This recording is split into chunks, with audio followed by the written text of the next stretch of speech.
वो सामने जो इलेक्ट्रिकल का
अस्सलाम वालेकुम।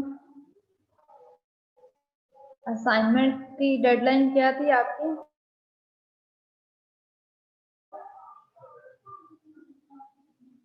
आज सबमिट करवाने आपने जो असाइनमेंट आई थी डेडलाइन बन गई है असाइनमेंट?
वो है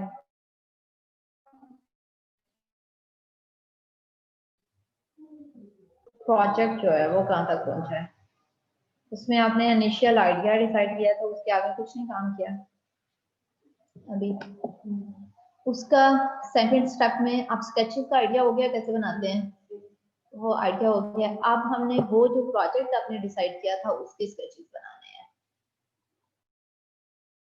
उसमें जैसे मैंने की बता ठीक है, इसमें ये चीजें होनी चाहिए, सेम आपको डिस्क्राइब किया होगा कि ये इस पार्ट के अंदर आपने ये चीजें करनी है, ये चीजें शामिल होनी चाहिए और लिखा होना चाहिए टेक्स्ट में क्या चीजें होनी चाहिए और उसका पार्ट में और क्या क्या चीजें होनी चाहिए।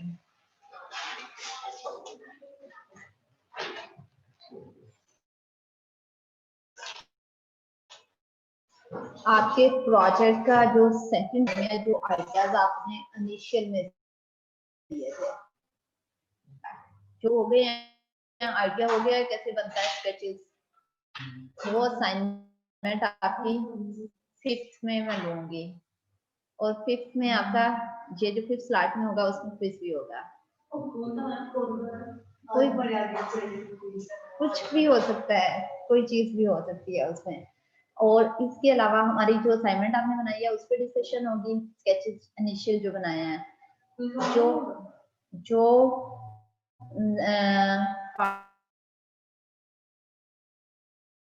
पार्ट है आपका प्रोजेक्ट का सेकंड पार्ट है, उसको हम उसमें क्या क्या चीजें बनाएंगे। जैसे फर्स्ट पार्ट का मैंने बताया था, एक पैराग्राफ लिखना है, होनी चाहिए, इसी तरह स्टार्ट में हम वो डिस्कस कर लेंगे। जो जी क्विज ऑनलाइन होगा।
चली जाएगी।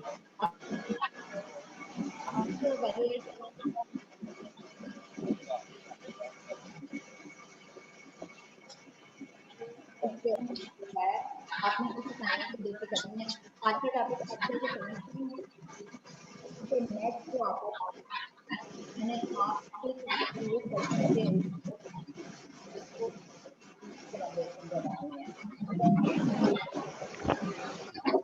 मैम आवाज नहीं क्लियर आ रही। अब वो कर यार, अपना माइक ऑफ करो।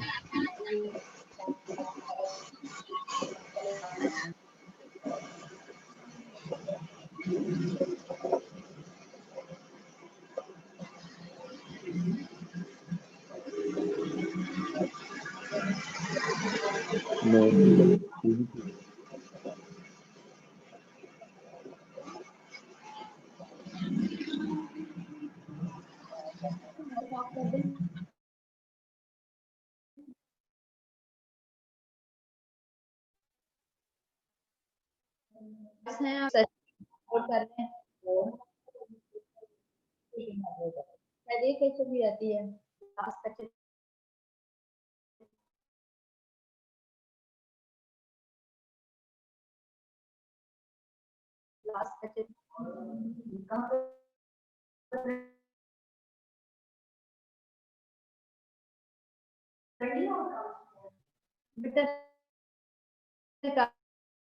लेक्चर फर्स्ट की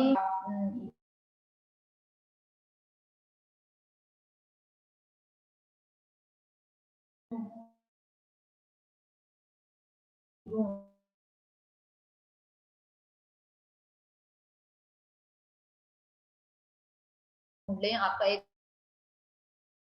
बना हुआ है, प्लेलिस्ट बनी हुई है। अभी तक हमने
की रिक्वायरमेंट्स फाइंड आउट करने हैं, स्केचेस प्रोटोटाइप बना ली।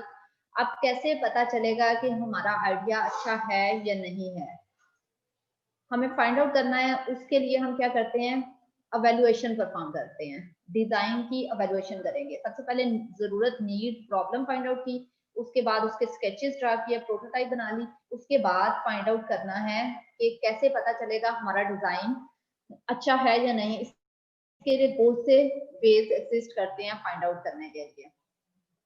कौन कौन से वेज, यहाँ पे हम 4 डिफरेंट वेज को देख रहे हैं। Empirical, formal, automatic.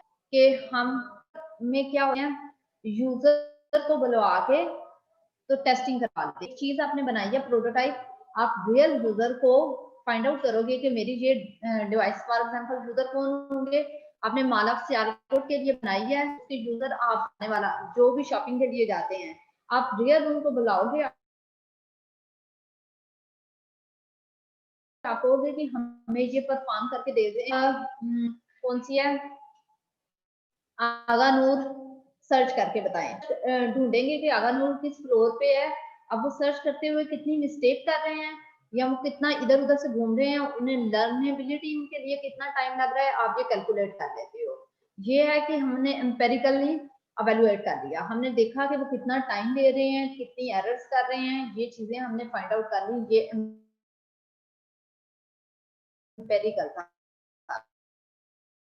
evaluation। दूसरा, इस आप लोगों ने पढ़ा हो, फॉर्मल मेथड, जिसमें हम मैथमेटिकली चीज को कि उसकी करेक्ट करते हैं थ्रू मैथमेटिक्स। थर्ड है ऑटोमेटेड टूल यूज करके। एंड लास्ट पे कर्टीक। का मतलब क्या है कि आपने एक्सपर्ट उस फील्ड में लिए और उनको दिखा दिया। जैसे एक बंदा है, उसको 20 साल का एक्सपीरियंस है यूजर इंटरफेस बनाने के। अब 20 साल के एक्सपीरियंस से वो बंदा लर्न कर चुका होता है, उसमें काफी चीजें देख के भी आपको बता सकते हैं। तो इवैल्यूएशन या करप्शन जो ह्यूरिस्टिक का मतलब क्या होता है, कुछ होते हैं उनकी बेस पे हम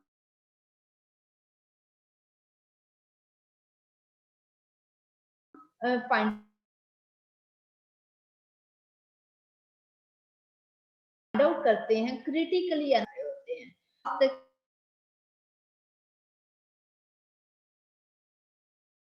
टेक्निक जो है जिसमें हम evaluate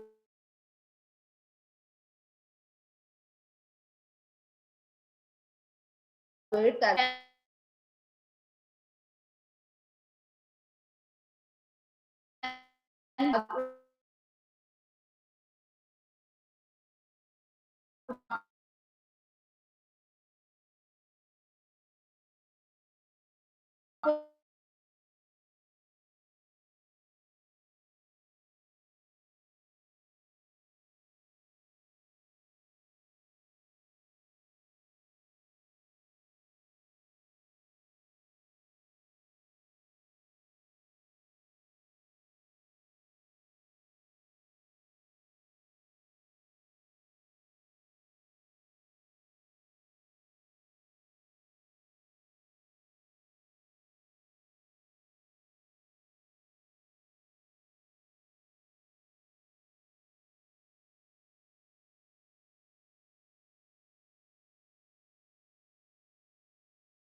करते हैं,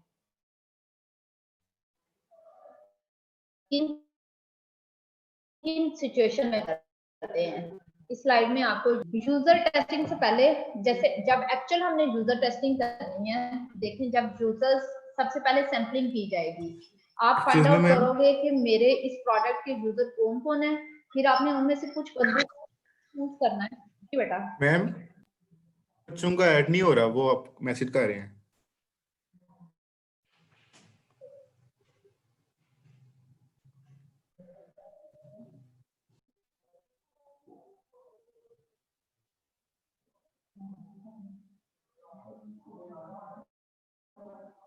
बेटा अभी नेट डिस्कनेक्ट हुआ है, दोबारा से कनेक्ट हुआ है। एक तो आपको रिकॉर्डिंग कंप्लीट मिल जाएगी, दूसरा कि जहां तक समझ आती है इसको अंडरस्टैंड करें, जहां पे नहीं समझ आती मुझसे आके आप क्लास में डिस्कस कर सकते हैं, और इवन ऑफिस में ह्यूरिस्टिक इवैल्यूएशन जो HE के नाम से है। अब यहाँ पे कब करते हैं हम कुछ बच्चों की मीटिंग ज्वाइन नहीं हो रही, वो मैसेज कर रहे हैं, मैं आपको वो बोल रहा हूँ। एक यूजर टेस्टिंग से पहले यूजर टेस्टिंग वो हम, फिर उसके बाद आपने सैंपलिंग यूजर कौन कौन होंगे, फिर आप किन से टेस्टिंग करवाएंगे। फॉर एग्जांपल आपने अपनी क्लास में से 5 लोग सिलेक्ट कर लिया कि मेरे इंटरफेस की टेस्टिंग कर दें, आपने पहले उन्हें हायर करना है, डेफिनेटली वो टाइम आपको दे रहे हैं तो वो उसकी कुछ ना कुछ कास्ट उसके साथ एसोसिएट होगी। फिर आपने जगह सिलेक्ट करनी है, फॉर एग्जांपल मैंने किस जगह पे करवानी है, लैब सिलेक्ट करेंगे, वहां पे प्रॉपर अरेंज करेंगे चीजों पे, सॉफ्टवेयर इंस्टॉल रखी जाएगी, फिर आपने उनसे क्या टास्क परफॉर्म करवाओगे, उस पे सिनेरियो कोई वो आपको पहले बनाने पड़ेंगे प्रिपरेशन में, फिर आप सिनेरियो उनसे रन करवाओगे। देन आप क्या होगा उसमें जो रिजल्ट्स आएंगे, यूजर जो बताएगा वो एग्जैक्टली आपको कुछ नहीं बता सकेगा कि ये मसला हो रहा है, आपने खुद से अंडरस्टैंड करना है। उसने यहाँ पे एरर की है तो उससे कोई मसला हुआ है, यहाँ पे उसने यहाँ पे टाइम ज्यादा लिया है तो यहाँ पे इंटरफेस में कोई मसला था। तो ये सारा काम जब यूजर टेस्टिंग होती है तो ये एक लेंथी प्रोसेस होता है। आप बजाय इसके कि डायरेक्ट जब आप एक आपने प्रोटोटाइप बनाई है उसके बाद आप यूजर टेस्टिंग करवा लें, आप क्या करते हैं पहले ह्यूरिस्टिकल एवेल्युएशन कर लेते हैं। ह्यूरिस्टिक एवेल्युएशन कैसे, आप किसी एक्सपर्ट को देके अपना इंटरफेस उसको देते हैं और वो मैक्सिमम 1 से 2 घंटे लगाएगा और 1 से 2 घंटे में आपको रिजल्ट भी वो दे देगा। जब यूजर टेस्टिंग करते हैं तो उसमें रिजल्ट आपको खुद से प्रिपेयर करने पड़ते हैं। यहाँ पे क्या होता है कि जब जो एक्सपर्ट होंगे वो आपको देख के बता देंगे, अच्छा इसमें हेल्प का बटन नहीं है, इसमें ये मसला आ रहा है, इसमें नेक्स्ट यूजर परसीव कुछ और कर रहा है और आपने उसका एक्चुअल वर्किंग कुछ और रखी हुई है, अब फोल्डर फॉर एग्जांपल नहीं है इस इंटरफेस में, तो ये चीजें वो आपको बता देता है। एक तो कॉस्टली नहीं होती, लेस टाइम में हो जाती है ह्यूरिस्टिक इवैल्यूएशन। इसलिए जब भी यूजर टेस्टिंग तो डेफिनेटली करनी होती है क्योंकि वो रियल यूजर सिस्टम जो होते हैं हमें उनसे टेस्ट करना होता है, लेकिन हम कहते हैं उनसे पहले छोटी प्रॉब्लम्स को फाइंड आउट करने के लिए हम क्या करते हैं, जो एक्सपर्ट से एवेल्युएट करवा लेते हैं। दूसरे सेकंड पॉइंट क्या है, बिफोर रीडिजाइनिंग। आपको पता चला है एक आपकी जो भी आपने प्रोटोटाइप बनाई है, डिजाइन बनाया, वो ठीक नहीं है, अनसक्सेसफुल हो गया, बजाय इसके कि उसको टोटली फेंक दें, उसमें कुछ चीजें अच्छी भी होंगी डेफिनेटली। आपने जो डिजाइन बनाया है वो रिजेक्ट हो गया, अनसक्सेसफुल हो गया है, तो आप कंप्लीटली डिसहार्ट हो गए उसे फेंक देते हैं और स्क्रैच से स्टार्ट करते हैं। तो आप कंप्लीटली फेंकने से पहले ह्यूरिस्टिक इवैल्यूएशन करवा लेते हो जिसमें एक्सपर्ट आपको बता देते हैं कि इसमें कुछ चीजें ये बेटर है, जो कि आप लेके अगला डिजाइन पे मूव हो जाओ, अगला डिजाइन बना लो लेकिन ये कुछ चीजें आप उसमें रख लें। थर्ड पॉइंट पे क्या है, अब आपको पता चला है कि प्रॉब्लम है इंटरफेस में लेकिन आपके पास एविडेंस नहीं है। समटाइम होता है ना, हमें समझ नहीं आ रही होती, हम कहते हैं कोई इशू है लेकिन समझ नहीं आ रही क्या चीज है, कोई प्रॉब्लम है लेकिन क्लियर नहीं है। समटाइम हम उससे एग्जांपल इस तरह से कर सकते हैं, जब कोडिंग में आपकी एरर आती है लेकिन आपको मिल नहीं रही होती, आपके पास के एग्जैक्टली मसला क्या है चल रहा है, आपको आउटपुट नहीं आ रही होती, आपको फाइंड आउट नहीं हो रहा कि मसला किस चीज है, डीबगिंग आप करते हो। सेम उसी तरह डिजाइन में कुछ ना कुछ इशू है, सक्सेसफुल नहीं है, यूजर एक्सेप्ट नहीं कर रहा, लेकिन आपको समझ नहीं आ रही किस रीजन की वजह से एक्सेप्ट नहीं कर रहा। क्या प्रॉब्लम है। उस सिचुएशन में भी आप क्या करते हो, अपना डिजाइन एक्सपर्ट्स को देते हो, आप ह्यूरिस्टिक्स एवेल्युएशन करवा लेते हो उनसे और वो फाइंड आउट कर लेते हैं कि प्रॉब्लम क्या है। लास्ट पे बिफोर रिलीज, आप लॉन्च करने जा रहे हो प्रोडक्ट, तो एक फाइनल, हम कहते हैं फाइनल टच देना है उसको। जैसे आपका फाइनल ईयर प्रोजेक्ट है, अभी आपकी 1 आवर के बाद प्रेजेंटेशन होनी है, आप फाइनल चीजों को देख रहे हो, इंटरफेस ठीक है, चीजें जो शो करनी है, कोई ऐसी चीज जिसका वर्ड का आपको मीनिंग नहीं पता, आपने वहां यूज किया हुआ, आप उसे रिमूव कर दो। हो सकता है कि आपका एवेल्युएटर आपको उसी जगह पे रोक दे, अब वो उस पे आप ऐसे फंस जाओ कि आगे कुछ बता ही ना सकते। तो यहाँ पे क्या, आप स्मूथ रफ एंड को स्मूथ करने के लिए मतलब लास्ट पॉइंट पे आप कहते हो, जब आपने पेपर सारा कर दिया है, आप पेपर देने लगे हो, तो आप उसको थोड़ा सा देखते हो कि मैं इसको थोड़ा बेहतर बना लूं, लाइनिंग शाइनिंग लगा लूं, हेडिंग को हाईलाइट कर दूं। तो वो वाली चीजें उस टाइम पे भी आप अपने डिजाइन की ह्यूरिस्टिक एवेल्युएशन कर सकते हो।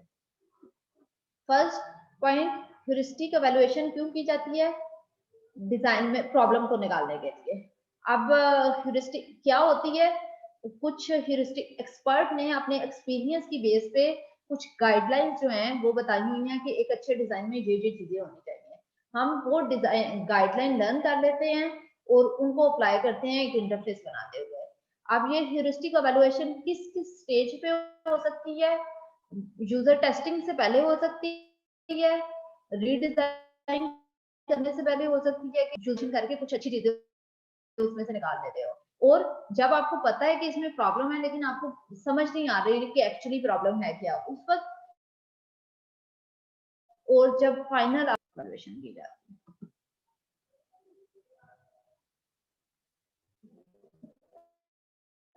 डिफरेंट लोगों के गाइडलाइंस, डिफरेंट रूल्स अवेलेबल हैं। यहाँ पे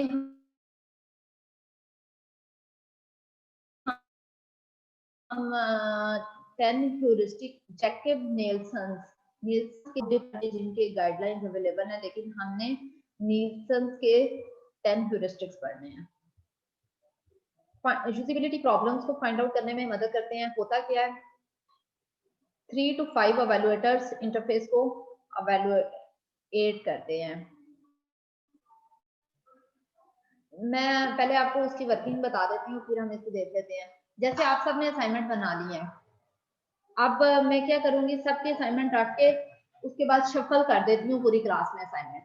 आपके सामने असाइनमेंट आ गई, पहला फेज क्या होगा, आप उस असाइनमेंट में से गो थ्रू करेंगे, आप अंडरस्टैंड करेंगे कि इस बंदे ने बनाई कैसे है। फॉर एग्जाम्पल आपको समझ तो नहीं है, पहले सबसे पहले मैंने अंडरस्टैंड करना होता है, अच्छा ये 5 इंटरफेस बनाए हैं, 5 स्केचेस इसने ड्रा किए हैं, अच्छा इस पे क्लिक करने से आगे इधर जा रहा है और आगे इधर जा रहा है। पहली क्या होती है, सबसे पहले हमारा इनिशियल फेज क्या होती है, स्टेप 1, हम अंडरस्टैंड करते हैं उसके इंटरफेस को।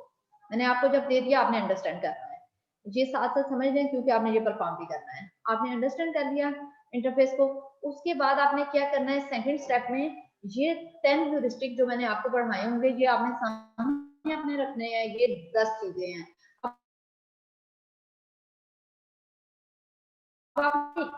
इन 10 चीजों की बेस पे उसको एवेलुएट करना है, क्या ये इसको बना हुआ है, ये इन सारी इधर इनकॉर्पोरेट कर रहा है, कोई ऐसी चीज तो नहीं है जो इसमें वो वायलेट हो गई है, कोई ऐसा ह्यूरिस्टिक तो नहीं है जो वायलेट हो रहा है इस इंटरफेस में। अगर वायलेट हो रहा है तो आपने वहां पे पॉइंट कर देना है कि ये जो 1 पॉइंट है, फॉर नंबर 6 जो है वो वायलेट हो रहा है, उसकी वायलेशन हो रही है, वो यहाँ पे इम्प्लीमेंट नहीं हुआ, ये काम करना होता है। अब क्या किया जाता है एक्चुअल में, जब आप इंटरफेस बनाते हो तो 3 से 5 एवेलुएटर सेलेक्ट किए जाते हैं एक्सपर्ट मार्केट में। 3 लोगों को फॉर एग्जांपल इंटरफेस दे दिया गया आपका, उन तीनों लोगों ने आपके इंटरफेस को अंडरस्टैंड किया, ह्यूरिस्टिक एवेलुएशन की, जितने भी ह्यूरिस्टिक्स ये नील्सन के फॉर एग्जांपल हैं, आपने और चीजें पढ़ी होंगी। डिजाइन मैंने आपसे कहा सिंपल होना चाहिए, आप इधर देखेंगे इसका डिजाइन सिंपल नहीं है, आप बता देंगे कॉम्प्लेक्सिटी है। डिजाइन में अफोर्डेंस होनी चाहिए। अफोर्डेंस क्या चीज होती है,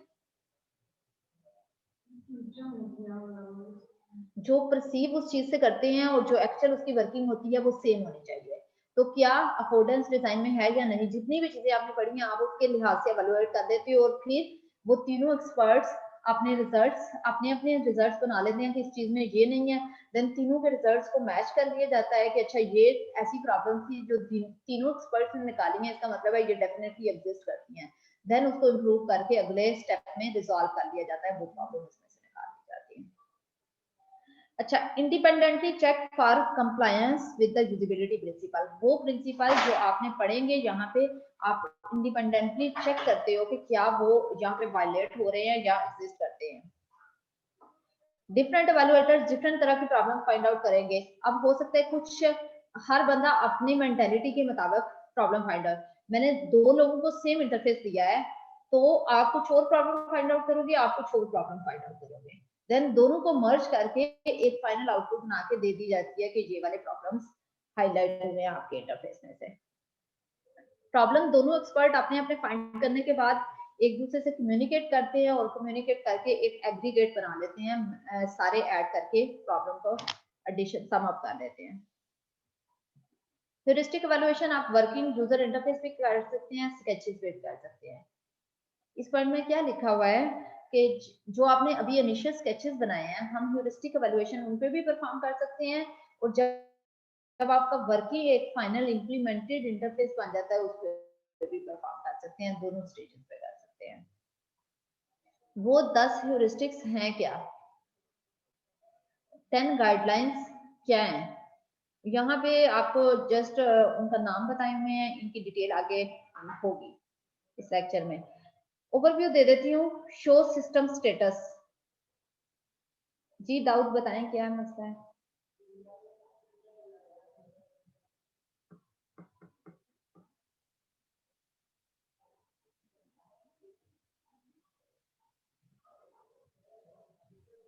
एक्सक्यूज मी मैम, जी वो कुछ बच्चों का ऐड नहीं हो रहा मीटिंग में, वो मैसेज कर रहे हैं कब से, वो चेक करिएगा कुछ। ऐड नहीं हो रहा बेटा, वो यूनिवर्सिटी की आईडी से नहीं होंगे लॉगिन। हम यूनिवर्सिटी की आईडी से ही पता नहीं क्या इशू आ रहा है। यूनिवर्सिटी की आईडी से अगर लॉगिन हो रहे हैं तो फिर ऐड हो जाएगा, क्योंकि मैंने कोई वो नहीं लगाई हुई रेस्ट्रिक्शन। अगर यूनिवर्सिटी की आईडी से नहीं है तो फिर उनका लॉगिन नहीं होगा। रिकॉर्डिंग आपको लेक्चर की मिल जाएगी।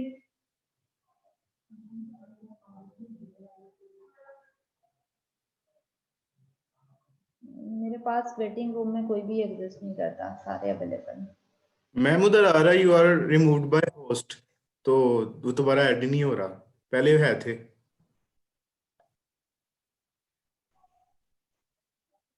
बेटा मैंने तो किसी को नहीं रिमूव किया। चलिए नेक्स्ट लेक्चर में देखेंगे, अभी के लिए आप शेयरिंग करके जो कर सकते हैं, और अगर फिर भी पॉसिबिलिटी नहीं हुई तो फिर आप इस लेक्चर की रिकॉर्डिंग सुन लें, नेक्स्ट तक इंशाल्लाह सॉल्व हो जाएगा। अच्छा, फर्स्ट ह्यूरिस्टिक है शो सिस्टम स्टेटस। आपके इंटरफेस को सिस्टम स्टेटस शो करना चाहिए। कैसे? फॉर एग्जांपल अगर वो आपको एक राउंड शो होता है, कोई भी चीज घूम रही होती है, कुछ वर्किंग परफॉर्म हो रही होती है तो सिस्टम के ऊपर गोल गोल घूम रहा होता है, कुछ हो रहा है उससे पता चलता है, तो वो आपको स्टेटस दिखा रहा है कि कुछ हो रहा है। अगर कुछ शो ही नहीं होगा तो बंदे को लगेगा कि कोई काम परफॉर्म नहीं हो रहा, पता नहीं क्या है, स्टक हो गया है, कुछ हो गया है, बंदा बंद कर देता है उसको। अगर आपने 1 सेकंड से कम वेटिंग है टाइम किसी काम को परफॉर्म करने का, फिर ठीक है, वो उसी वक्त शो हो जाता है रिजल्ट। अगर 1 सेकंड से ज्यादा है तो उस केस में आप कुछ शो करें कि कुछ काम परफॉर्म हो रहा है, ताकि यूजर उसके अंदर इन्वॉल्व रहे। और अगर 1 सेकंड से ज्यादा है, अप्रोक्सीमेटली 1 सेकंड है तो शो करें। अगर 1 सेकंड से भी ज्यादा है तो आप उसको बार शो कर दें, जैसे शो हो रहा होता है कि इतना काम कंप्लीट हो गया है, 40% कंप्लीट हो गया, 70% कंप्लीट हो गया, 90% कंप्लीट, ताकि यूजर उसके साथ इन्वॉल्व रहे, चीज के साथ यूजर उसके अंदर इंटरेस्ट ना खो दे। जैसे होता है फॉर एग्जांपल आप यूजर नेम और आईडी आपने एंटर किया है और वो लॉगिन जो है वो नहीं हुआ, उस केस में क्या होता है, आपको आता है कि कोई मैसेज शो हो जाता है कि इनकरेक्ट है। अगर वो मैसेज शो ही ना हो तो इसका क्या स्टेटस बताया ही नहीं जा रहा, तो आपको पता ही नहीं चलेगा ये क्या, लॉगिन भी नहीं हो रहा, कुछ शो भी नहीं हो रहा, क्या है, कुछ काम परफॉर्म भी हो रहा है या नहीं, तो यूजर फ्रस्ट्रेट होकर उसे छोड़ देगा। आपके सिस्टम को स्टेटस शो करना चाहिए, यूजर को साथ इन्वॉल्व रखने के लिए। फॉर एग्जाम्पल वो कम डिस्क स्पेस जो है वो खत्म हो गई है, शॉर्टेज है उसकी, आप कोई चीजें डिलीट कर लें, सजेशन दी जा रही होती है, तो ये सिस्टम को स्टेटस शो आपको बताया जा रहा है साथ साथ। या आप कोई चीज डाउनलोड कर रहे होते हैं, आता है 58% डाउनलोड हो गई है, 72% डाउनलोड हो गई है, तो ये साथ साथ स्टेटस यूजर को बताया जा रहा होता है। सेकेंड पॉइंट है familiar metaphor and language. Metaphor क्या होता है?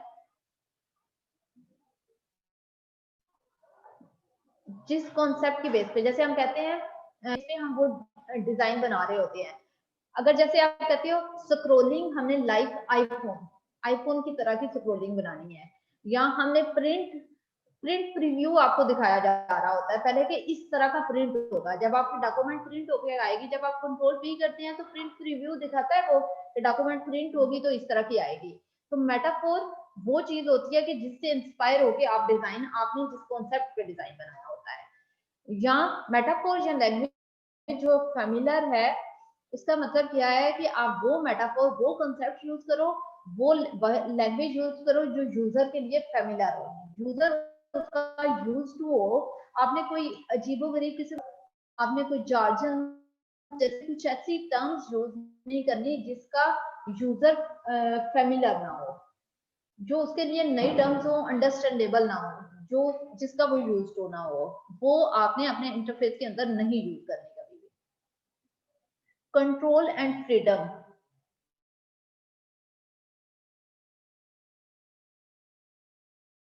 थर्ड पॉइंट है, उसमें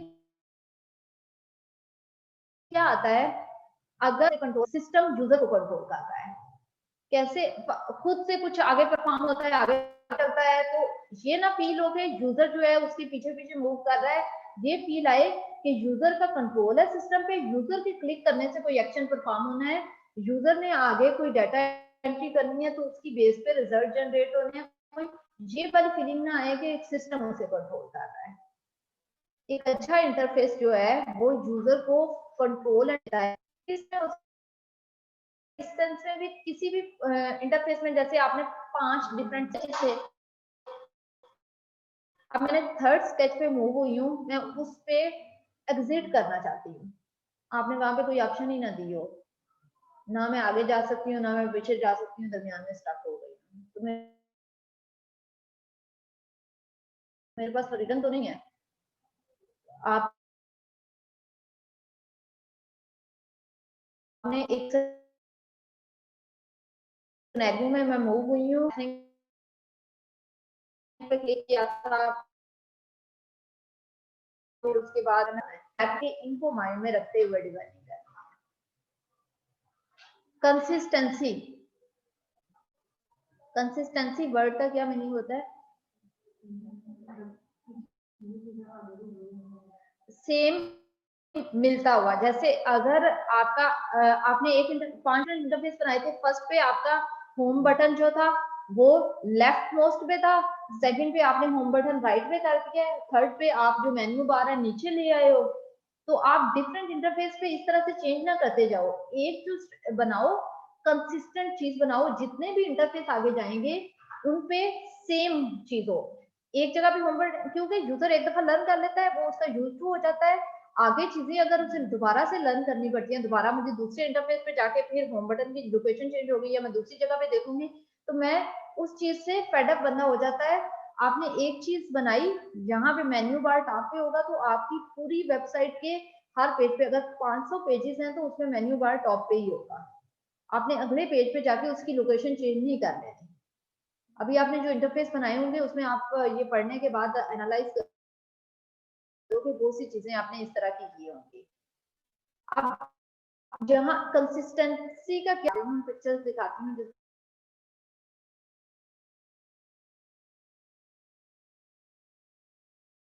आपको ज्यादा क्लियर हो जाएगी चीजें। अगर एक दफा होम बटन इधर है तो ये होम बटन है, अगर पावर बटन अभी तक चेंज है तो अनआइड होगा, यूजर जो होगा उस चीज से इरिटेट होता है। कंसिस्टेंसी जब तक मैक्सिमम आप चेंज को अवॉइड कर सके आपने अवॉइड करना है। एरर प्रिवेंशन, आपके इंटरफेस को एरर नहीं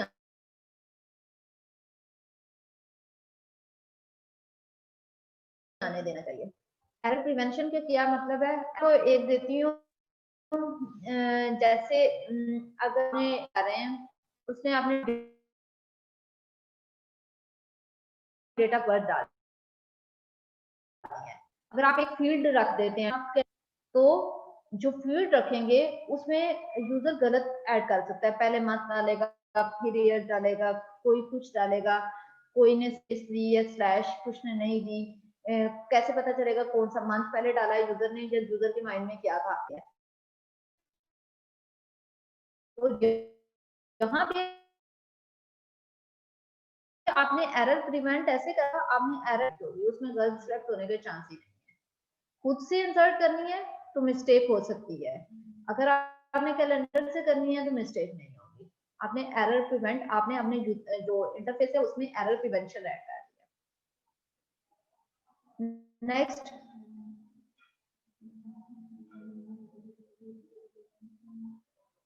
रिकॉग्निशन ओवर रिकॉल।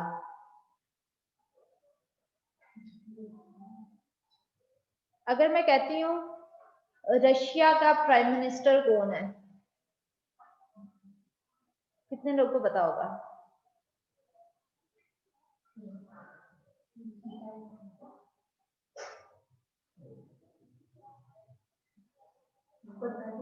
कनाडा का प्राइम मिनिस्टर कौन है?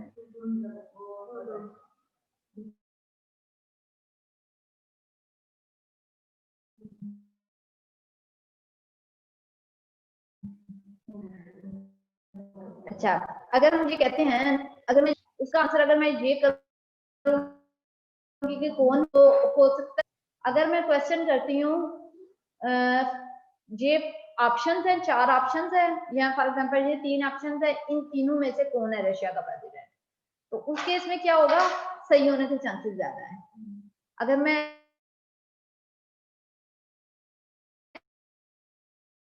ऑप्शन दे देती हूँ आगे तो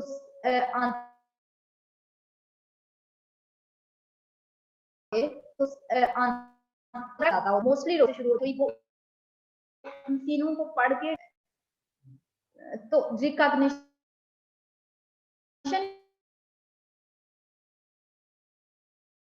क्या है, ये पॉइंट क्या है, रिकॉग्निशन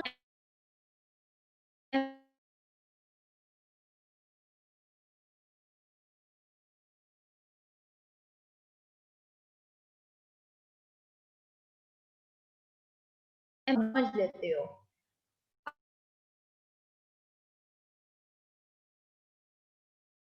अब यहाँ पे पॉइंट क्यों है, ये आल के उपयोग करना चाहिए, रिकॉग्निशन होनी चाहिए उसमें इंटरफेस में, आप चीजें दिखाए ताकि यूजर आपका रिकॉग्नाइज करके उसमें डिसीजन ले सके, मेमोराइज करनी पड़े। फॉर एग्जांपल आपने लंबा चौड़ा सा लिख दिया, क्लिक आपने एक इंटरफेस पे दिखाया, आपने क्लिक होम पे करना है, नेक्स्ट क्लिक आपने फॉर्मेट पे करना है, उसके बाद क्लिक सेटिंग करना है, उसके बाद ये करना है, आपने ओके कर दिया, ये चीज डिसअपियर हो गई, उसके बाद आपको याद ही नहीं रहा कि आगे मैंने क्या क्लिक करना था, इतने ज्यादा। तो ये मेमोरी पे बेस्ड आता है, तो आपके इंटरफेस को मेमोरी पे बेस नहीं करना चाहिए, रिकॉग्निशन पे बेस करना चाहिए, आपको सामने चीजें व्यू करनी चाहिए ताकि यूजर जो है वो अपने रिकॉग्नाइज कर ले कि ये अच्छा इसमें से मुझे ये चाहिए। ठीक है, यहाँ तक कोई मसला? फ्लेक्सिबिलिटी एंड एफिशिएंसी, फ्लेक्सिबल होना चाहिए, यूजर कोई चीज चेंज करना चाहता है तो वो चेंज कर सके उसमें, कोई एफिशिएंट जल्दी टाइमली रिस्पॉन्ड करे, और अगर वो कोई चीज चेंज करना चाहता है उसके पास फ्लेक्सिबिलिटी, उसके पास इतनी ऑप्शन हो कि वो चेंज कर सके, उसमें परफॉर्म कर सके। Aesthetic and minimalist design, aesthetic का मीनिंग क्या होता है? एस्थेटिक कॉस्मेटिक की सेंस में, एस्थेटिक देखते हैं जो देखने में अच्छा लग रहा है, कॉस्मेटिक्स इंटरफेस की कुछ कॉस्मेटिक्स होंगी जो कि अब लास्ट पे जाके हम इंटरफेस में कॉस्मेटिक्स सेट करते हैं, उसका कलर क्या रखेंगे, बटन्स किस जगह पे प्लेस करेंगे, बटन्स की शेप क्या होगी, तो देखने में भी अच्छा लगना चाहिए एक इंटरफेस को, उसकी एस्थेटिक सेंस क्या है कि जो कॉस्मेटिक्स उसकी अच्छे तरीके से आपने की हो। And minimalist design, minimalist, minimum, कोई भी चीजें आपने अननेसेसरी ऐड नहीं करनी। अगर किसी चीज की जरूरत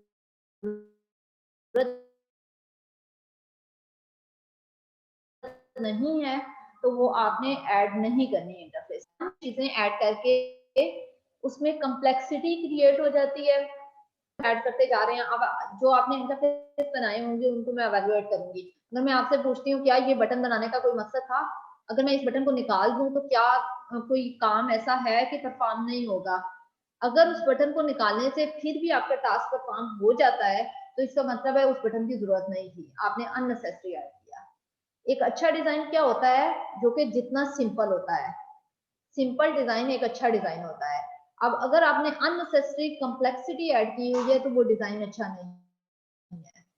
अगर किसी चीज की डिजाइन में जरूरत नहीं है, एक लाइन अगर फॉर एग्जांपल आपने लगाई हुई है, मैं पूछूंगी ये लाइन है, अगर निकालने से भी सारे फंक्शन परफॉर्म हो रहे हैं तो फिर तो ये थी, अब नहीं है, तो वो अननेसेसरी चीजों को आपने निकाल देना है। मिनिमलिस्ट डिजाइन बनाना है, मिनिमम चीजें होनी चाहिए। Recognise, diagnose and recover from errors. एक तो पहले पॉइंट था एरर प्रिवेंशन, एरर को प्रिवेंट करना है, एरर हमने आने ही नहीं देनी ताकि कोई मसला ना आए। अगर इन केस एरर आ गई है, डायग्नोज करें एंड एरर से रिकवर फ्रॉम एरर। अब एरर आ गई है तो आपको वो आगे शो करे, स्टक ना हो जाए कि सिस्टम अब स्टक हो गया, आगे क्या करें, यूजर भी ऐसे बैठ गया है, वो ऊपर सजेशन दे कि ये मसला हुआ है और इस मसले को इस तरह से रेक्टिफाई किया जा सकता है। फॉर एग्जांपल स्पेस जो है वो खत्म हो गई है, अब आपकी डाउनलोडिंग नहीं हो सकती, इसको इस तरह से रेक्टिफाई किया जा सकता है कि आप उसमें से ये वाली चीजें, अननेसेसरी चीजें वो डिलीट कर दें तो आपकी स्पेस एम्प्टी हो जाएगी। आगे से सजेशन आपको डायग्नोज करे और रिकवर आपको करे कि इस सिचुएशन से आप कैसे बाहर निकल सकते हैं, सजेशन भी दे आपका इंटरफेस। लास्ट पॉइंट, किसी भी सिचुएशन में हेल्प बटन अवेलेबल होना चाहिए आपके इंटरफेस पे हर हालत में। अब आप में से बहुत से लोगों ने असाइनमेंट बनाई होगी जिसमें हेल्प की ऑप्शन नहीं होगी, तो आपके इंटरफेस में हेल्प होना चाहिए। किसी भी सिचुएशन पे अगर यूजर को समझ नहीं आ रही तो उसके पास ये ऑप्शन हो कि वो हेल्प अवेल कर सकता हो। ये 10 ह्यूरिस्टिक्स थे जिनका हमने ओवरव्यू देखा है।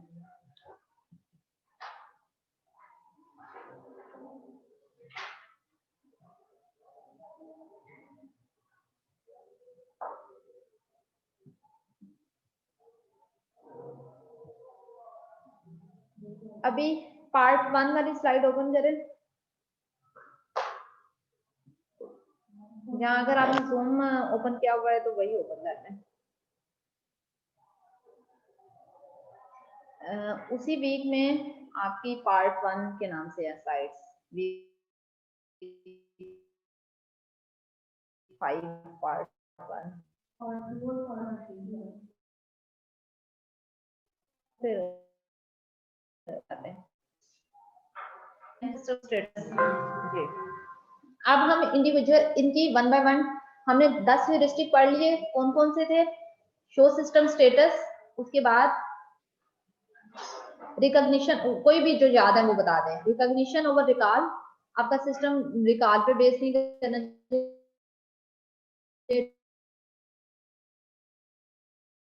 रिकॉग्निशन होनी चाहिए, हेल्प होनी,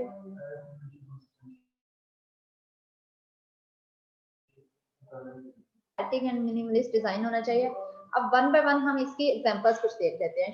शो सिस्टम स्टेटस में देखें टाइम। अब अगर यहाँ पे देखें इंस्टॉलेशन प्रोग्रेस दिखाई जा रही है आपके इंटरफेस में, अगर कोई भी काम 1 सेकंड से ज्यादा टाइम ले रहा है तो आपने उसको बार शो करनी है, आपने उसकी प्रोग्रेस दिखानी है ऊपर। अगर 1 सेकंड से कम है तो आप आउटकम शो हो जाएगी उसी टाइम पे। अगर 1 सेकंड से अप्रोक्सीमेटली 1 सेकंड है तो वो आप शो कर देंगे, जैसे राउंड राउंड मूव कर रहा है तो कुछ एक्टिविटी हो रही है, यूजर वेट कर लेता है। अगर 1 सेकंड से ज्यादा है तो आप बार शो करवाएं हमेशा। उस टाइम की शो सिस्टम स्टेटस। अब अगर हम स्पेस के पर्सपेक्टिव से देखते हैं, ये देखते हैं जहाँ पे आपकी गूगल अकाउंट जो होता है उसके नीचे शो हो रहा होता है you are currently using this MB of this, मतलब टोटल आपकी जितनी स्पेस होगी आप कहेंगे करंटली आप इतने MB आपने यूज कर लिए हैं और आप 99% यूज कर चुके हैं। ये भी आपको एक स्टेटस दिखाया जा रहा है। एक अच्छा इंटरफेस यूजर को हमेशा स्टेटस अप टू डेट रखता है कि करंटली क्या एक्टिविटी हो रही है, कितना काम हो गया है, करंटली हम क्या परफॉर्म कर रहे हैं, यूजर को बताता रहता है। Change, show system status change की सेंस में देखें, अगर आपने कोई फाइल चेंज की है, आप एक असाइनमेंट बना रहे थे, असाइनमेंट में आपने अगला इंटरफेस ऐड किया है, गलती से अगर आपने कुछ कर दिया है तो ये ना हो कि आपकी वो चेंज जो भी चेंजेस आपने की हैं वो सेव हो जाए। वो आपसे पूछे कि क्या आप चेंज करना चाहते हैं, इसको अपडेट करना चाहते हैं मिस्टेकनली। ये भी हम एरर प्रिवेंशन कर रहे हैं कि यहाँ पे मिस्टेकनली आप वो ना करते अपडेट। ये पूछता है do you want to save the changes you made in the document, करना चाहते हैं या नहीं। वो आप अगर मैसेज शो होगा तो यूजर को याद आ जाएगा अच्छा ये मैंने तो कोई चेंज नहीं की, तो उस केस में आप बैक पे चले जाते हैं कि हमने नहीं सेव करना। कोई एक्शन परफॉर्म हुआ है तो वो भी स्टेटस शो करो। फॉर एग्जांपल ये किस चीज का है, इंटरफेस, इंटरफेस किस चीज का शो हो रहा है, फोटोशॉप का। फोटोशॉप में अगर आप वो कलर कोई सिलेक्ट करते हैं, कोई एक्शन कुछ चेंज आपने किया है तो वो आपको शो होना चाहिए ये चेंज हो गया। ये नहीं है कि आपकी डायग्राम अपडेट हो, जो पिक्चर आप एडिटिंग कर रहे हो उसका कलर टोटली चेंज हो जाए और यहाँ से आपकी कोई चेंजेस हुई थी और उसने शो की नहीं है, आपको एक्सप्लिसिटली बताया कि ये अपडेशन हो गई है, ये कलर चेंज हो गया। शो सिस्टम स्टेटस की ही आगे एग्जांपल दी जा रही है। नेक्स्ट स्टेप्स क्या शो हुआ है, message thank you your message was sent to the seller and a copy was sent to the email address on your account. The seller will respond to you directly by the email. Back to the member profile. अच्छा, आप Amazon पे गए हैं, आपने एक book खरीदी है, book खरीदने के बाद आपने परचेज कर लिया, आगे अगर परचेज करने के बाद कुछ शो ही ना हो, अब यूजर को पता ही नहीं चला, यूजर ब्लैंक बैठा हुआ है कि पता नहीं आप क्या हुआ है, आगे बुक मिली या नहीं मिली, मैं दोबारा खरीदने पर क्लिक कर दूंगा, दोबारा खरीद। अब वो शो कर रहा है कि थैंक यू, आपके मैसेज जो है वो सेंड किया, आपकी बुक की कॉपी आपको ईमेल पे चली गई है और आप ईमेल ओपन कर रहे हैं, वो नेक्स्ट किसी भी जगह पे ब्लैंक यूजर को नहीं छोड़े, साथ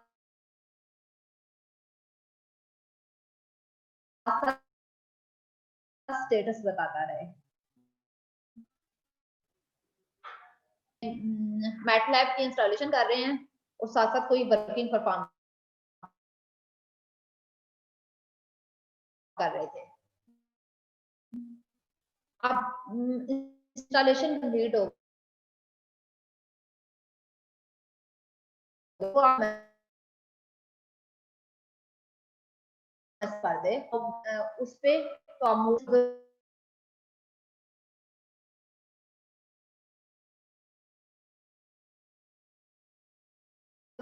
हो गया स्टेटस इंटरफेस में ऐड भी इंटरफेस है उसने। दूसरा point familiar metaphor and language. अब ये प्रिंट प्रीव्यू कि आपने जो लैंग्वेज यूज करनी है वो टेक्निकल वर्ड्स ना यूज करें, कोई टेक्निकली आप कॉन्सेप्ट यूज ना करें जो उसका यूजर यूज टू होगा। जैसे रेलवे के लिए आप एक सॉफ्टवेयर बना रहे हैं, इंटरफेस आपने रेलवे वालों के लिए बनाना है, आपने देखना है कि ये लोग किस लैंग्वेज के यूज टू होते हैं, वो लैंग्वेज जो उनके लिए फेमिलियर हो वही आपने यूज करनी है। यहाँ पे कुछ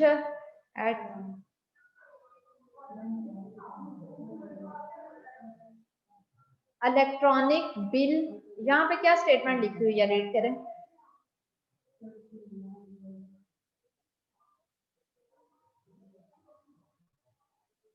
electronic bill presentment and electronic correspondence. यहाँ पे ये वर्ड यूज किए हुए हैं, क्या आप लोग यूज टू हैं इन वर्ड से? कोई भी यूजर होगा वो यूज टू होगा। लोन की कोई सर्विस है और वो ये बात कर रही है क्या है कि इलेक्ट्रॉनिक करस्पॉन्डेंस का मतलब क्या होता है, ईमेल। अब ईमेल के हम सब यूज हो रहे हैं, हमें ईमेल के वर्ड से आराम से पता चल जाएगा क्या बात हो रही है। मैं अगर आपको कहती हूँ कि मैं नेक्स्ट आपको टास्क जो है उसको उसकी इलेक्ट्रॉनिक करस्पॉन्डेंस कर दोगे, अब आपको क्या समझ आएगी उस चीज की? इतनी हमें वो लैंग्वेज यूज करनी है जिसको यूजर समझ सके। हमें इस तरह के वर्ड, इस तरह के जर्जन यूज नहीं करने जिनकी यूजर को समझ नहीं आए। अब ये ला में बहुत सी ऐसी चीजें होती हैं, आप जाएं तो उन्होंने ऐसे ऐसे वर्ड यूज किए होते हैं जिनकी टोटल बिल्कुल समझ नहीं आती।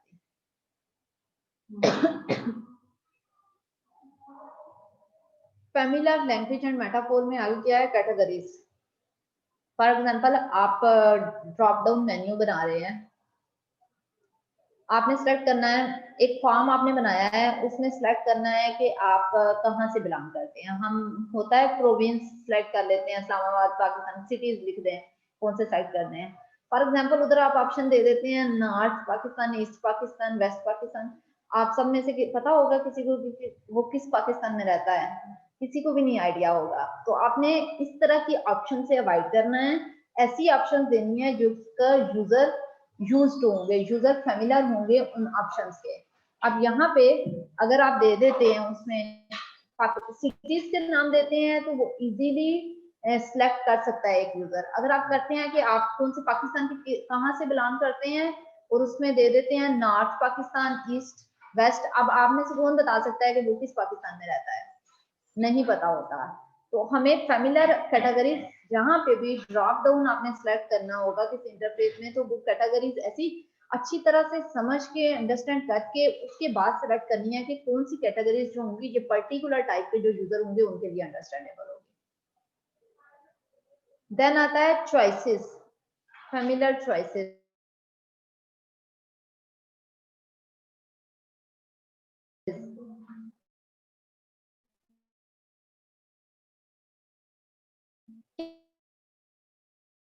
क्या लिखा हुआ है यहाँ पे?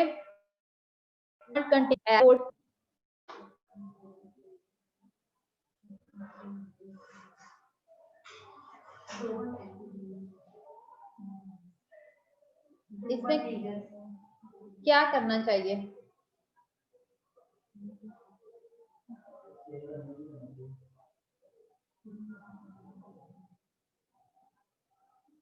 अब इसमें दोनों ऐसी चीजें हैं, अब हमें समटाइम ऐसी सिचुएशन आती है आपकी लाइफ में, शायद किसी इंटरफेस में आई हूँ कि हमें कैंसिल भी एक ऑप्शन होती है और एक दूसरी ऑप्शन होती है, हमें नहीं पता होता दोनों, मतलब दोनों केस में क्या होगा, समझ नहीं आ रही होती। कैंसिल प्रेस करें ये सेंड वाला प्रेस कर दे, दोनों एक ही तरह की सिचुएशन लग रही होती है।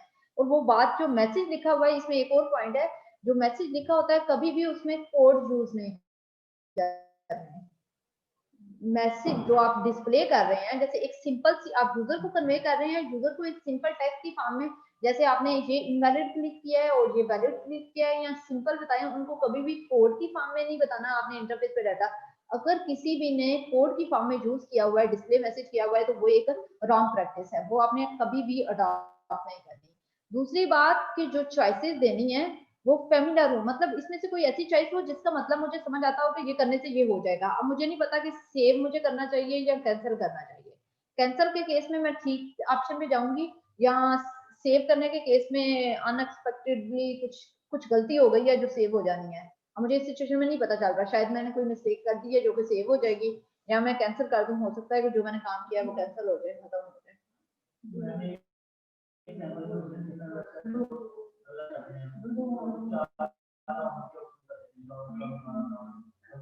वो आपको एडवर्टाइजमेंट में कौन सा डाउनलोड आपने करना होता है वो वाली नहीं होती। तो इस तरह की चीजें ऐड नहीं करनी। ये आपको एग्जांपल इस तरह, ये आपको कुछ एग्जांपल उसमें से चंद दी जा रही हैं। आपके जितनी भी चीजें मैं क्लास में करवाती हूँ वो आपका माइंड एक्सप्लोर करने, खोलने के लिए, ताकि आपको एक स्टार्टिंग पॉइंट मिल जाए, इनिशियल पॉइंट मिल जाए कि ये चीज है, और उसके बाद आप ये सोचें कि आपने ये ऐसी कोई भी चीज अपने इंटरफेस में नहीं लेके आनी जिसकी वजह से आपका यूजर रन आए। थर्ड पॉइंट है हमारा यूजर कंट्रोल एंड फ्रीडम। आप यहां पे देखें, एक फॉर्म फिल कर रहे हैं, इस फॉर्म में मैं अनडू करना चाह रही हूँ, कैसे करूंगी? मैंने पीछे जाना है, कोई ऑप्शन है? अनडू करने की, इस जगह पे वो स्टक हो गया, यूजर एक जगह पे आके ये सोचता है कि मुझे नहीं जाना, मुझे नहीं करना, तो उसको हर हाल में क्वांटिटी ऐड करके कंटिन्यू करना पड़ेगा, नहीं तो वो आगे जा ही नहीं सकता। तो आपके यूजर इसमें क्या हो रहा है, ऐसे फील आ रहा है कि जो सिस्टम जो है हमें कंट्रोल कर रहा है rather than कि हम एज ए यूजर सिस्टम को कंट्रोल कर रहे हैं, इसमें ये फीलिंग आती है। आपके इंटरफेस में कभी भी ये फीलिंग नहीं आनी चाहिए। हर इंटरफेस के किसी भी पेज पे अगर आप गए हैं तो वहां से एग्जिट की ऑप्शन होनी चाहिए, बैक जाने की ऑप्शन होनी चाहिए, वहां से बाहर निकलने की ऑप्शन हमेशा होनी चाहिए। फ्रीडम टू एक्सप्लोर,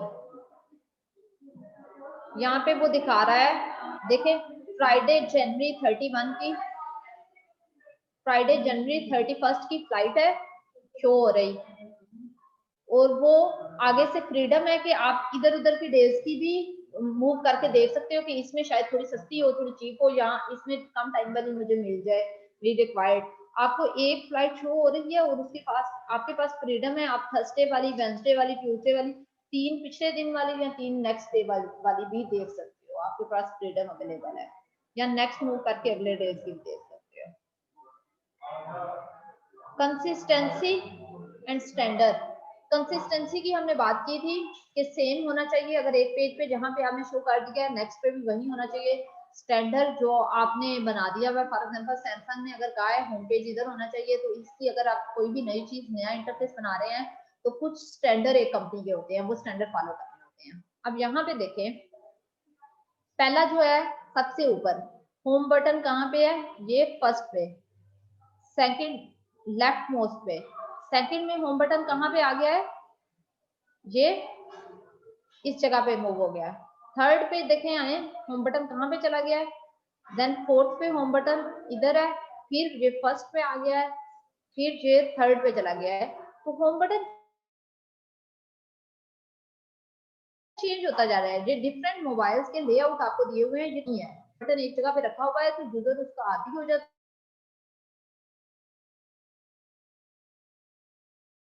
है, यूट्यूब हो जाता है। अब मुझे अपनी जितने भी नेक्स्ट वर्जन को इसी जगह पे रखूंगा, क्या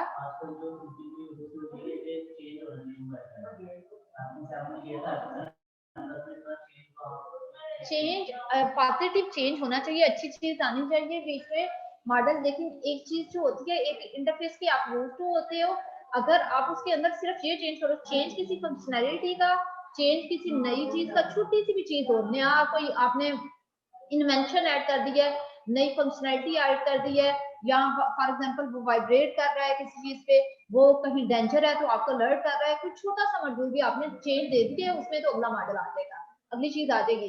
लेकिन अगर आप ऐसी चेंजेस कर देते हैं, लेआउट की चेंजेस करते हैं, तो उससे यूजर अनॉय होता है हमेशा। आप अगर वेबसाइट खुद से खोल के देखिएगा, कोई वेबसाइट आपने खोली है, उसके टॉप में पहले जैसे आपका वर्ड बहुत ज्यादा आप यूज करते हो, अब वर्ड में होम बटन है, अब अगली दफा अगर आप क्लिक करो होम बटन किसी और जगह पे चला जाए तो आप अनाया नहीं होगे उस चीज से।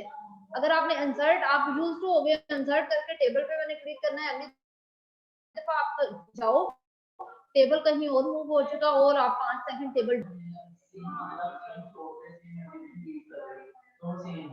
सेम, उसमें अपडेट आती है, उसमें कोशिश करनी चाहिए फंक्शनैलिटी की चेंज हो। जब भी नया मॉडल आता है उसमें आप नया कोई चीज नई क्रिएट के चलने से टाइपिंग मिस्टेक ज्यादा होती हैं, तो एक्सेलेरोमीटर ऐड कर दो जिससे टाइपिंग स्पीड जो होती है वो उसके साथ एडजस्ट हो जाती है और वो नीचे एरर कम हो जाती है। या ट्रांसपेरेंट स्क्रीन बना दो ताकि पीछे से नजर आता रहे, तो उससे क्या हो जाएगा, नया मॉडल आ गया नया चीज के साथ, तो वो डेफिनेटली वो सक्सेसफुल होगा। कुछ लेआउट की जो चेंजेस हैं, जैसे मैं यूज टू हूँ कि मैं राइट क्लिक, जहाँ पे होम बटन आएगा, अगली दफा अगर होम बटन चेंज हो गया है तो उसको यूजर इतना एक्सेप्ट नहीं करते, इतना ये चीज एक्सेप्ट नहीं की जाती। उसके साथ फंक्शनैलिटी कुछ ऐड होगा, कोई ना कोई चीज उसमें कोई ना कोई चीज फंक्शनैलिटी के वाइज अगर ऐड होगी, अगर सिंपल अगर मैं कहती हूँ फंक्शन कोई भी नहीं ऐड हुआ और अगले मॉडल में क्या किया है, इसको उठा के सिर्फ होम बटन को जैसे इधर चेंज कर रहे हैं, होम बटन को लेफ्ट साइड पर कर दिया है, तो क्या ये एक्सेप्टेबल होगी? कुछ भी फंक्शन नहीं चेंज हुआ, एग्जैक्टली सेम है, मेमोरी सेम है, स्पेस सेम है, स्टोरेज जितनी भी वो कर रहा है सेम है, सब कुछ सेम है, और सिर्फ होम बटन को उठा के उधर कर दिया। हां, ये आपका एग्जांपल सही है, जब सेम हमारे साथ कार्ड पे आप मार रहा है, फिर आप हम नौ तो उसमें चेंज सिर्फ होम बटन ही चेंज होगा, तो बाकी सेम, तो वो मुश्किल होगा। अगर आपने ये वाला बटन यहाँ पे प्रेस पावर का बटन था, अगला वर्जन उन्होंने सिर्फ नया दे दिया, पावर का बटन यहाँ पे कर दिया है, तो वो एक्सेप्टेबल नहीं है, वो कंसिस्टेंसी है उनके पास। सारा बैक ऑप्शन हमेशा यहाँ होता है, हम यूज्ड टू होते हैं कि हमने जब भी बैक जाना है यहाँ पे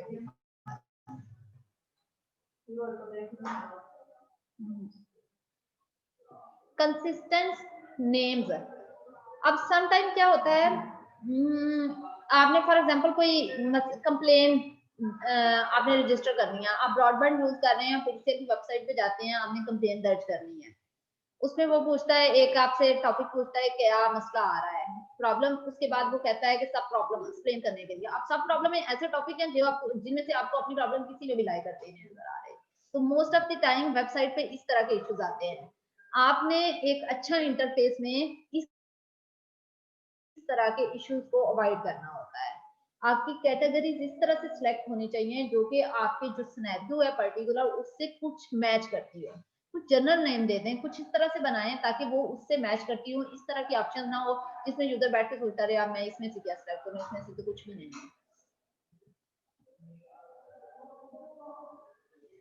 कीबोर्ड्स देखे हुए हैं, कौन कौन से हैं, कोई कौन इसका नाम बताएगा? आईपीसी में किस में पढ़े होंगे आपने, introduction to ICT first semester में?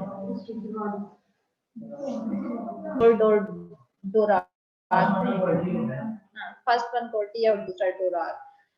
अब इसमें क्या हुआ, कीबोर्ड को चेंज करके दिया गया, ये कंसिस्टेंसी की एग्जांपल है कि एक जिसके साथ आप यूज टू होते हैं, इवन दो के नया जो आया उसमें उन्होंने कहा कि एफिशिएंसी इसमें इंप्रूव होगी, इसमें जल्दी टाइप होगा, लेकिन फिर भी यूजर ने इसको एक्सेप्ट नहीं किया। यूजर एक उसके साथ यूज टू हो गए हैं क्वालिटी कीबोर्ड के साथ, तो वो उन्होंने वही यूज किया, उन्होंने नेक्स्ट वाले को एक्सेप्ट नहीं किया। अगर आप किसी चीज के यूज टू हो जाते हो कीज के, जैसे इसमें अल्फाबेट के आप यूज टू हो गए हैं, यहाँ होते हैं, वो नए आने वाले में एक्सेप्ट नहीं किया जाता। क्लियर चॉइसेस,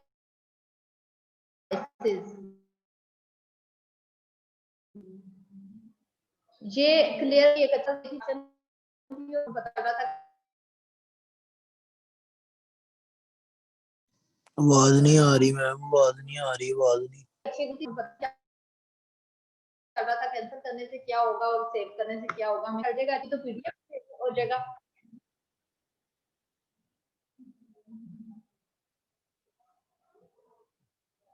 जी दाऊद बोलें।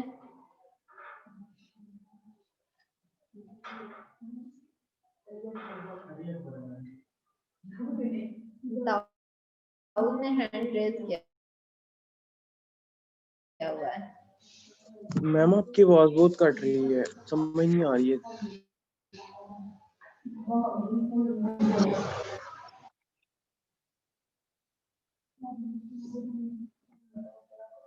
बेटा जिस हद तक समझ आ रही है अभी इतना ही समझ लें, नेक्स्ट क्लास में आप क्लास में आ जाएं, क्लास में समझ लें, इसके अलावा मेरे ऑफिस में आके समझ लें। अभी तक जितनी मैक्सिमम हमारे पास पॉसिबिलिटी है हम इसी तरह से लेक्चर ले सकते हैं, जिस हद तक मिलेगी उसमें आपको जिस तरह के बगैर क्लियर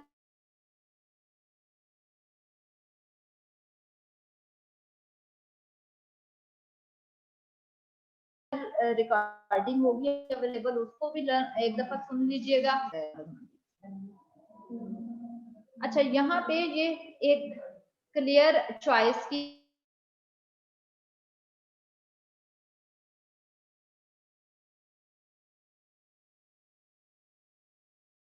क्लियर चॉइस की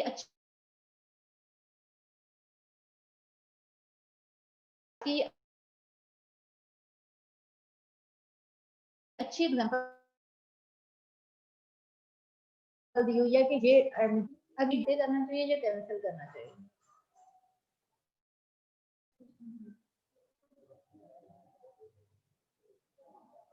बताएं पढ़ के क्या करना चाहिए इस केस में? कैंसिल कर देना चाहिए।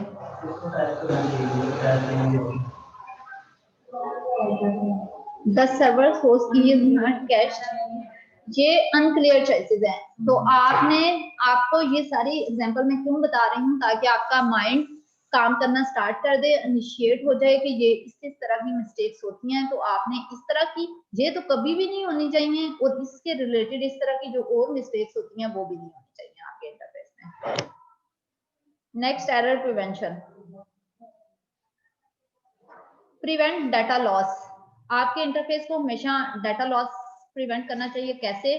जैसे अगर आप कोई फाइल किसी में आपने कुछ टेक्स्ट ऐड कर दिया है, आपकी प्रीवियस फाइल जो है वो अपडेट होती है, तो वो आपको चॉइस देता है कि do you want to save, do you want to overwrite,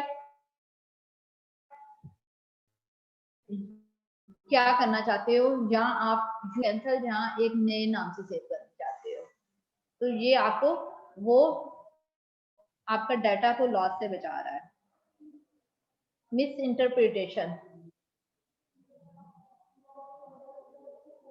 Misinterpretation, you have unsafe data on cancel to continue। यहाँ पे देखिए उन्हें बता दिया क्लियरली कि अगर आपका कुछ डाटा जो है वो अनसेव पड़ा हुआ है, आपने कुछ फॉर्म फिल किया था या कुछ ऑर्डर किया था, लेकिन वो भी अनसेव है, अगर आपने कैंसिल करना चाहते हो तो उसका मतलब ये होगा, और ओके पे क्लिक करेंगे तो ये हो जाएगा। Prevent bad input. अब ये वो एग्जांपल दी हुई है, यहाँ पे देखें, यहाँ पे डेट जो राइट साइड पे है, डेट वो आपका अगर कैलेंडर के थ्रू होगी तो वो एक अच्छी चॉइस है, उसमें आपकी गलती होने की चांस नहीं है। अगर आप वैसे टेक्स्ट फील्ड दे देते हैं डेट के लिए, लेफ्ट साइड पे देखें जो दिया हुआ है, उसमें हर बंदा अपनी मर्जी से ही कोई डेट एंटर करेगा, डिफरेंट मंथ पहले, ईयर बाद में, कुछ इस तरह से। मंथ कौन सा है, ईयर कौन सा है, कंफर्म भी नहीं होगा हमें, ये क्या 5 को मंथ कह रहा है या 6 को वो डेट कह रहा है, इस तरह की चीजें, एरर आने के चांसेस ज्यादा होते हैं।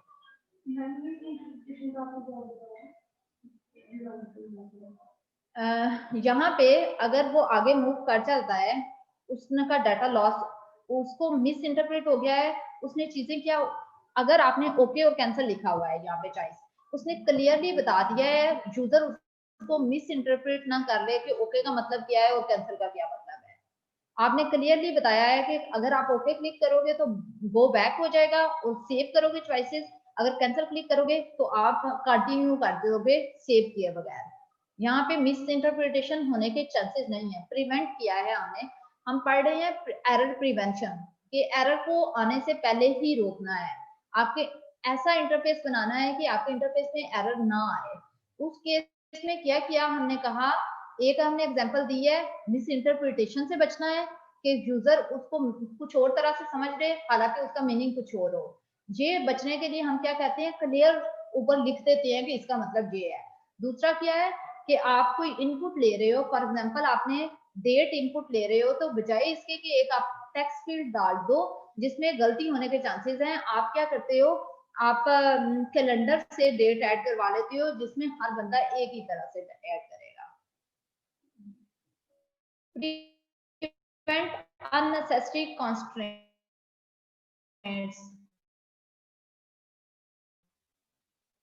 से जाके आपने बुक लेनी है, अब लाइब्रेरी वाले पहले आपसे लॉगिन करवाते हैं, फिर आपसे आपका अकाउंट बनाने के बाद आप कहते हैं सिलेक्ट करो पब्लिशर, ज्यादा सी चीजें आपसे करवा रहे हैं, तो आप उससे अनाए होके छोड़ दे रही हैं, वो बंदा अवॉइड उसको छोड़ देता है।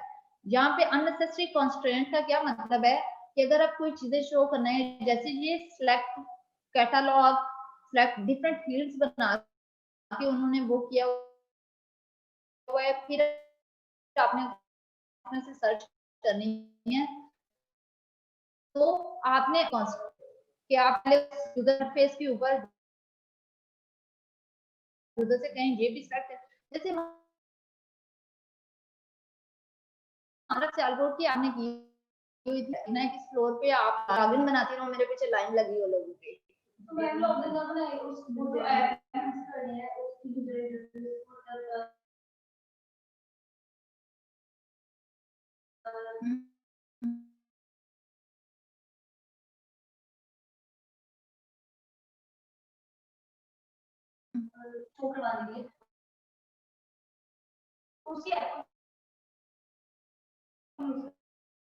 एक्सपेरिमेंट मतलब में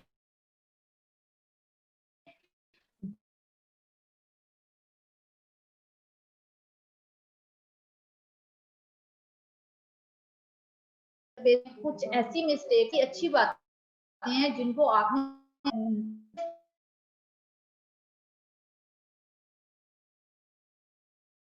नेल्सन के दस्ते के अंदर जर्नल ये चीजें हैं और ये पढ़ लोगे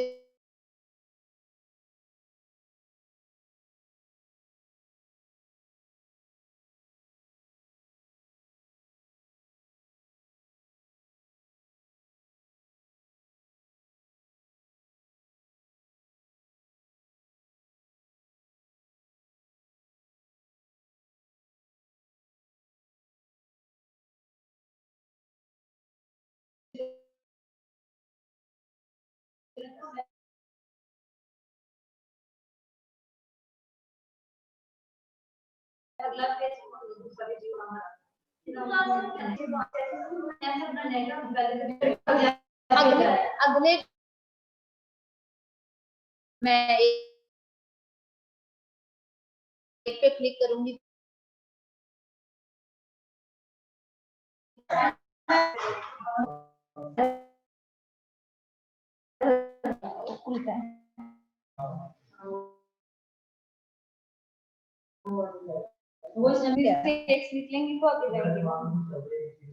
ठीक है जितनी मैं आपको अच्छी अटेम्प्ट है आपने इनको मैं लिंक क्रिएट करती हूँ आपने ये सारी जो है अच्छा ठीक है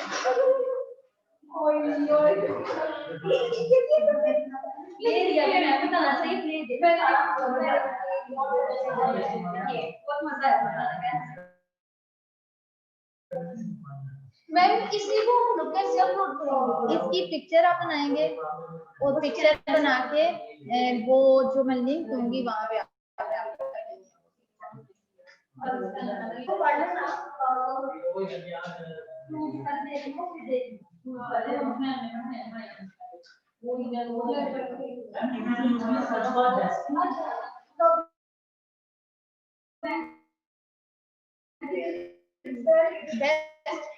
है डेफिनेटली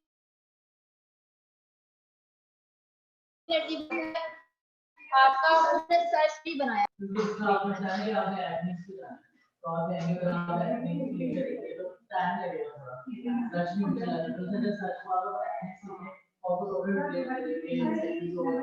नहीं सबसे अच्छा ये है कि मेरे सामने ही ब्रांड के नाम सर्च करूं तो वो जो इसी से कंटिन्यू करेंगे अगले लेक्चर में पहले इसको कंप्लीट करना है उसके बाद आपका असाइनमेंट बनूंगी और नेक्स्ट जो आपकी टास्क है प्रोजेक्ट का वो भी आपको मैं एक्सप्लेन करूंगी इसके अलावा कोई भी आप करेंगे जी जी बेटा पेजेस का कोई मसला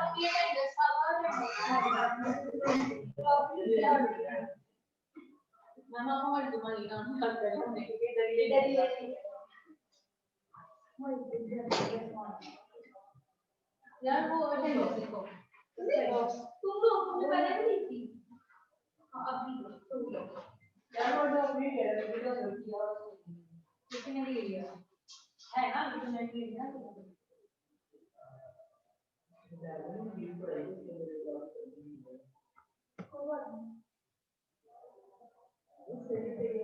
क्या कंसीडर करेंगे कुछ भी कंसीडर जाता है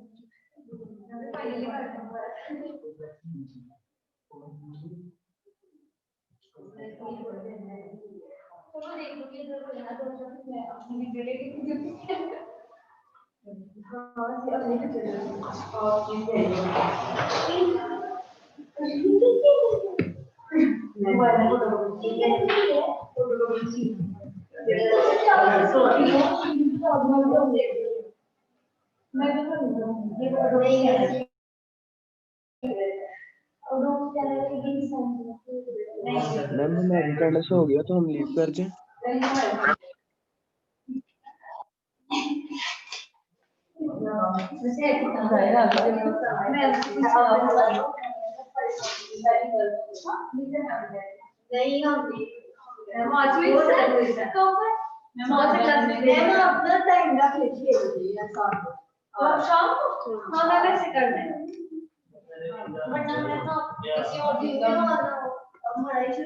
मैम जा सकते हैं कि नहीं? जी बेटा जा सकते हैं, अटेंडेंस हो गई है। बाकी चीजें हम नेक्स्ट जो 5th स्टार्ट में हमारी क्लास होगी उसमें डिस्कस करेंगे।